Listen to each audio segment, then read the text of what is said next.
오늘 말씀은 갈등의 고된 언덕을 넘어갈 때에 라는 말씀을 가지고 함께 보려고 합니다. 사람은 누구든지 이 땅을 살아가면서 갈등을 겪으며 살고 있습니다. 그런데 이러한 갈등은 외적인 문제뿐만이 아니라 영적인 문제에서 시작되는 것을 볼 수 있어요. 오늘부터 저와 여러분들이 나눌 이 갈라디아서는 어떻게 자유를 경험할 수 있고 또 자유가 주는 기쁨이 무엇이며 자유 가운데 살아가는 소망이 무엇인지에 대해서 잘 말씀하고 있어요.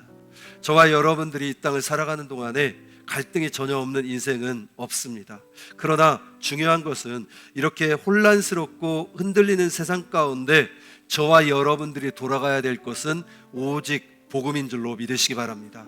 복음의 기초를 다시 쌓을 때 우리는 진정한 자유함이 찾아오고 우리는 진정한 기쁨이 있고 복음의 뿌리를 내릴 때에 하나님 주시는 은혜와 축복과 기쁨과 새 생명의 역사가 우리 가운데 시절을 쫓아 풍성하게 드러나게 해 주실 줄로 믿으시기 바랍니다. 그러기 위해서는 이 갈등을 극복해야 돼요. 어떻게 하면 우리는 이 갈등을 극복하고 그 갈등을 넘어서 하나님이 주신 진정한 자유와 기쁨과 소망 가운데 생명의 능력을 가지며 살아갈 수 있을까요? 첫째, 자존감을 회복하면 갈등을 넘어설 수 있다는 거죠.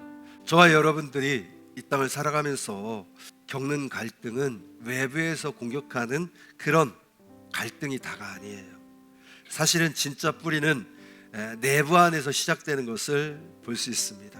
사도 바울도 비슷한 상황을 겪었어요. 교회 내에서는 저 사람이 12사도 중에 한 사람이 아니다. 예수님이 살아계셔서 복음을 전하러 다닐 때에 저 사람은 그곳에 있지도 않았다. 오히려 저 사람은 교회를 핍박하는 자였다. 온갖 중상모략과 이간과 거짓말로 사도 바울을 공격하고 있는 거예요. 이때에 사도 바울은 단호하게 이야기해요. 그것이 1절이에요. 사람에게서 난 것도 아니요 사람으로 말미암은 것도 아니요 오직 예수 그리스도의 죽은 자 가운데 나를 살리신 하나님 아버지로 말미암아 사도된 바울은 사람에게서 난 게 아니라는 거예요. 또한 사람으로 말미암도 아니라는 거죠. 오직 예수 그리스도로 말미암아 사도가 됐다. 너희가 나를 공격하고 이간하고 헐뜯고 비난해도 나를 부르신 분이 하나님이시다. 그렇게 고백하고 있는 거예요. 바울처럼 저와 여러분들이 여러 가지 갈등과 상처를 가지고 살아가지만 사람들의 그 말 한마디 한마디에 작아지고 비난 앞에 흔들릴 수 있습니다. 그러나 오늘 말씀을 기억하십시오. 우리 한번 고린도후서 5장 17절 읽어볼까요? 시작. 그런즉 누구든지 그리스도 안에 있으면 새로운 피조물이라 이전 것은 지나갔으니 보라 새 것이 되었도다. 여러분은 하나님 나라의 왕 같은 제사장으로 부르심을 입은 거예요. 그렇게 부르신 분은 살아계신 하나님이시라는 거죠. 하나님이 여러분들을 구원하신 것은 변함이 없어요. 혹시 여러분 가운데 자존감이 낮아 있고 그 주변의 평가 때문에 괴롭고 힘든 분이 있다면 오늘 말씀을 기억하셔야 돼요. 누구든지 하나님의 손에서 우리를 빼앗을 수 없고 그 부르심의 소망과 하나님의 굳건한 붙드심이 이 세대 가운데 우리를 넉넉하게 이길 수 있고 이 갈등의 밤을 넘어 하나님이 창조하신 새로운 날을 맞이하게 해 주실 줄로 믿으시기 바랍니다. 두 번째는 축복의 말이 갈등을 치유한다는 거죠. 우리 3절 한번 읽어볼까요? 시작. 우리 하나님 아버지와 주 예수 그리스도로부터 은혜와 평강이 있기를 원하노라. 아멘. 지금 이 바울은 성도들이 되게 많이 비난하는 거예요. 사도가 아니다. 예수님을 직접 따라다니지도 않았다. 그런데 그런 사람들을 향해서 사도 바울은 비난과 저주를 퍼붓는 것이 아니라 뭐라고 해요? 은혜와 평강이 있기를 원하노라. 여기서 은혜란 말은 자격 없는 자에게 주는 호의적인 사랑, 그것을 카리스라고 해요. 평강은 이것도 비슷한 말인데 관계를 회복하고 그래서 오는 내면의 안식, 공동체가 조화됨으로 오는 평안, 그것을 에이레라고 이야기합니다. 어떻게 그렇게 할 수 있다고요? 은혜와 평강이 축복할 때.